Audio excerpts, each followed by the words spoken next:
Ukraine तनाज़े पर रूस, अमरीका और मगरब बदस्तूर आमने सामने हैं। तर्जुमान क्रेमलिन दिमित्री पेस्कोव के मुताबिक मुज़ाकरात के बावजूद सूरत हाल तशवीशनाक है। तर्जुमान वाइट हाउस के मुताबिक यूक्रेन तनाज़े का सफारती हल तलाश करने के लिए तैयार है।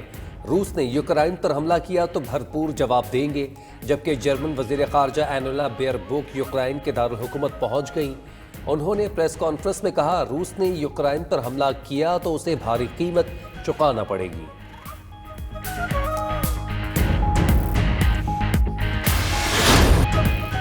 अबुज़हबी में हौसी बागियों का ड्रोन हमला, आर्मी बरादरी की जानिब से रद्द अमल आना शुरू। फ्रांस की जानिब से भी ड्रोन हमले की मज़म्मत। अमरीकी वज़ीर ख़ारजा एंटोनी ब्लिंकन का अमाराती हम मनसब को टेलीफोन। अक़वाम मुत्तहिदा के सेक्रेटरी जनरल, यूरोपीय यूनियन खलिज ताउन कौंसिल के सेक्रेटरी जनरल, अल्जीरिया, मसर, कतर, उर्दन, यमन के वज़ीर ख़ारजा और OIC की जानिब से हमले की सख्त मज़म्मत। कुवैत, सऊदी अरब, बहरीन, फ्रांस की जानिब से भी सख्त मज़म्मत की गई। यूरोपियन स्टॉक मार्केट्स में तेजी का रुझान। खबर एजेंसी के मुताबिक बरतानवी स्टॉक मार्केट के FTSE इंडेक्स में 68.28 पॉइंट्स की कमी। बरतानिया का FTSE इंडेक्स 7611.23 पॉइंट्स पर बंद हुआ। फ्रांस स्टॉक मार्केट के CAC इंडेक्स में 58.64 पॉइंट्स का इजाफा। फ्रांस का CAC इंडेक्स 7201.64 पॉइंट्स पर बंद हुआ। जर्मन स्टॉक मार्केट के डेक्स इंडेक्स में 50.48 पॉइंट्स बढ़ गए। जर्मन स्टॉक मार्केट का डेक्स इंडेक्स 15,933.72 पॉइंट्स पर बंद हुआ।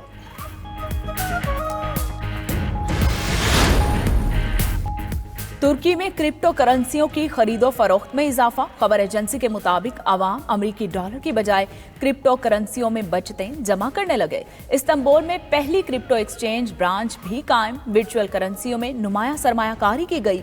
एक साल में तुर्क लीरा के डॉलर के मुकाबले में कद्र 40% तक गिर गई। यौमिया 10 लाख से ज्यादा अफराद क्रिप्टो करेंसियों का लेन देन करते हैं।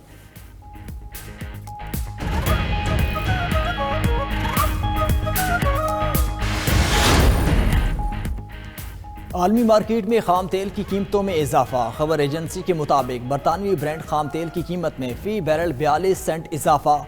बरतानवी ब्रांड खाम तेल की कीमत 86.48 डॉलर फ़ी बैरल हो गई।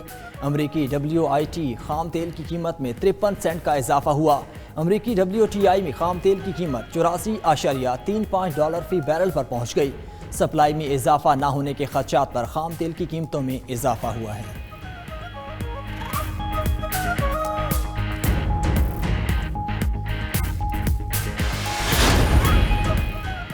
आलमी मार्केट में सोने, चांदी और प्लाटिनम की कीमतों में इजाफा। रिपोर्ट के मुताबिक सोने की फ़ी औंस कीमत में 1.70 डॉलर का इजाफा। सोने की फ़ी औंस कीमत बढ़कर 1818.20 डॉलर हो गई। चांदी की फ़ी औंस कीमत में 0.12 सेंट का इजाफा। चांदी की फ़ी औंस कीमत बढ़कर 23.04 डॉलर हो गई। प्लाटिनम की फ़ी औंस कीमत में 1.49 डॉलर का इजाफा हुआ। प्लाटिनम की फ़ी औंस कीमत बढ़कर 976.2 डॉलर पर पहुंच गई।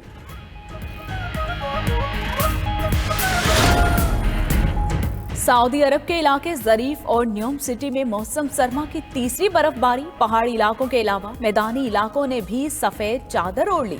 सहराए अरब का इलाका सफेद बर्फ से ढक गया। सियाहों की बड़ी तादाद बर्फबारी के दिलकश नज़ारे देखने पहुंच गई।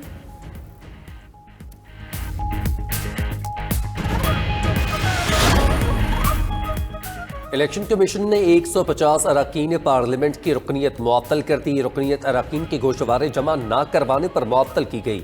नूरुल हक कादरी, फरूख हबीब, हमाद अजहर और शफकत महमूद की रुकनीत मुअत्तल। फहमीदा मिर्जा और आबिर लियाकत की रुकनीत भी मुअत्तल की गई। गोशवारे जमा न करवाने पर 69 अरकान पंजाब असम्बली को भी काम से रोक दिया गया।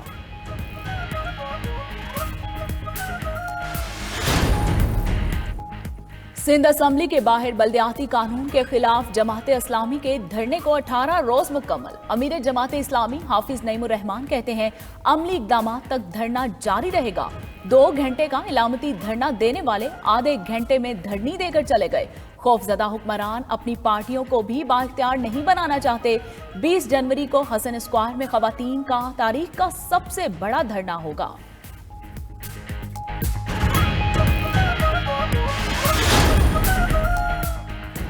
PSL में शायकीन की तादाद कम हुआ मामला। NCOC का इजलास बुध को दोबारा होगा। NCOC ने गुज़श्ता रोज़ PCB से राय तलब की थी। इजलास में वैक्सीनेशन का अमल तेज़ करने पर इत्तेफाक, तालीमी इदारे खुले रखने से मुताल्लिक़ गौर। PSL के आगाज़ से कबल कोरोना का PCB पर भी वार। PCB के 10 स्टाफ मेंबर्स के कोरोना टेस्ट मुस्बत आ गए।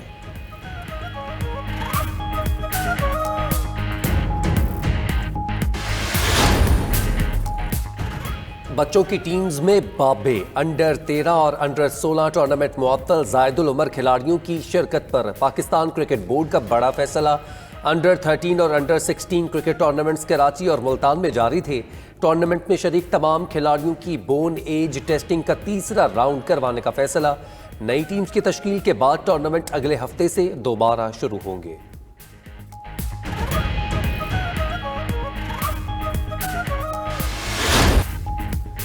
ऑस्ट्रेलिया से बेदखल किए गए जोकोविच का सर्बिया वापसी पर शानदार इस्तकबाल। ऑस्ट्रेलिया ने कोरोना वैक्सीन प्रोटोकॉल की खिलाफ वर्जी पर जोकोविच का वीजा मंसूख कर दिया था। साल के पहले ग्रैंड स्लैम ऑस्ट्रेलियन ओपन का डिफाइड चैंपियन जोकोविच के बगैर आगाज। नवाक जोकोविच ट्विटर पर टॉप ट्रेंड बन गए।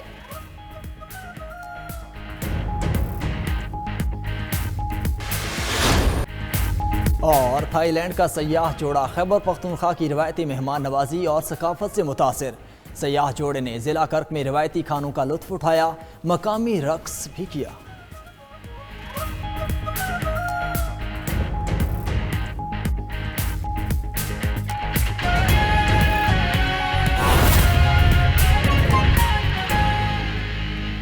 मुल्की मईशत के हवाले से बात करें तो ग्लोबल इकनॉमिक आउटलुक की रिपोर्ट ने मुल्की मईशत के हवाले से तशवीश बढ़ा दी। माहिर इक्तसादी उमूर फ़ारूक सलीम का कहना है कि हालात यूँ ही रहे तो मुल्क की आधी आबादी ख़ते गुर्बत से नीचे चली जाएगी।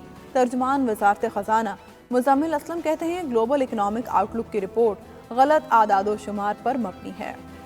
पाकिस्तान की इक्तसादी सूरत हाल पर ग्लोबल इकनॉमिक आउटलुक की रिपोर्ट तशवीश की नई लहर दौड़ा गई है। माहिर मईशत डॉक्टर फ़ारूक सलीम का कहना है कि महंगाई बहुत तेजी से बढ़ रही है, मगर इस हिसाब से आम आदमी की आमदनी में इजाफा नहीं हो रहा। महंगाई का जो घोड़ा है वो जिस रफ्तार से दौड़ रहा है, खदशा इस चीज का है कि एक बहुत बड़ी जो परसेंटेज है आबादी की वो शरह गुर्बत से गिर जाएगी। अब अभी जो सर्वे सामने आ रहे हैं उसके मुताबिक तकरीबन 40% पाकिस्तान की आबादी जो है वो शरह गुर्बत से ऑलरेडी नीचे रह रही है। तो जिस रफ्तार से जैसे मैंने कहा वो घोड़ा महंगाई वाला दौड़ रहा है, ऐसा ना हो कि आधी आबादी पाकिस्तान की जो है वो कहीं शरह गुर्बत से नीचे गिर जाए। तर्जुमान वज़ारत ख़जाना मुज़म्मिल असलम का कहना है कि ग्लोबल इकनॉमिक आउटलुक की रिपोर्ट दुरुस्त आदादो शुमार पर मबनी नहीं। ब्लूमबर्ग पाकिस्तानी मईशत पर इत्मीनान का इजहार कर चुका है। तो ये जो 3% का नंबर है ये पता नहीं कहाँ से उठा के ले आए। तो ये आलमी इदारे तो पाकिस्तान की जो है मईशत की प्रेडिक्शन पिछले 4-5 साल से बिल्कुल ही गलत कर रहे हैं। तो ऐसा कोई नहीं है। हाँ, एक चीज तवाज़ुन थोड़ा सा आउट हुआ है, वो तिजारती है की वजह। ये हमारी नहीं, पूरी दुनिया में, भारत के साथ भी यही प्रॉब्लम है, अमेरिका के साथ भी ये प्रॉब्लम है, क्योंकि इस वक्त ग्लोबली कमोडिटी प्राइसेस बहुत हाई है। माहिर मुआशियात खुर्रम शहजाद का कहना है कि डॉलर की कदर 5 से 7 रुपए कम होनी चाहिए। हुकूमत ने कुछ अच्छे इक़दाम भी उठाए हैं। एक्सपोर्ट्स में भी ग्रोथ है हमारी, लेकिन वो भी ज्यादातर कमोडिटी प्राइसेस जो दुनिया भर में बढ़ती हैं उसका एक इम्पैक्ट बहुत बड़ा है। तो इशू ये है कि हमारे यहाँ करंट अकाउंट जो है वो बड़ा वल्नरेबल हो जाता है। फिर हमारे यहाँ कर्जों की शरह बहुत ज्यादा है। पिछली सारी हुकूमतों ने जो है वो सब किया है कि कर्जों पे ज्यादा जोर दिया है, उसका इस्तेमाल इतना बेहतर नहीं किया। हुकूमती ज़राए का कहना है कि इक़्तिसादी मामलात में उतार चढ़ाव होता रहता है। माली साल के आखिरी 6 माह के दौरान इक़्तिसादी सूरत हाल मज़ीद बेहतर होगी।